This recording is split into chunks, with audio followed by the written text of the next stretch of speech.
হলো। হযরত হালিমা বলেন সমস্ত ছাগলগুলা তারও তাজা হলো।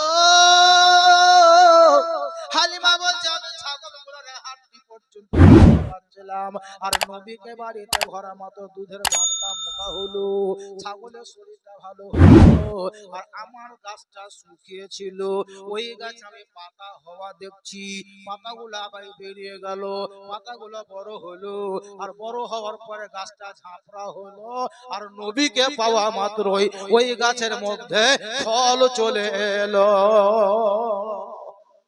নবী মুস্তাফাকে বাড়িতে পাওয়া মাত্র দুর্বল ছাগল সবল হলো, দুধ দেয়নি, দুধ নিতে পারে না, গাছ শুকিয়ে গেল, গাছে পাতা হলো, এই গাছে ফল হলো, ফুল হলো, সব হলো। এটা হওয়ার কারণ যদি বলেন তোমার নবী মুস্তাফার ওসিলাই হলো, নবী মুস্তাফার ওসিলাই হয়েছে।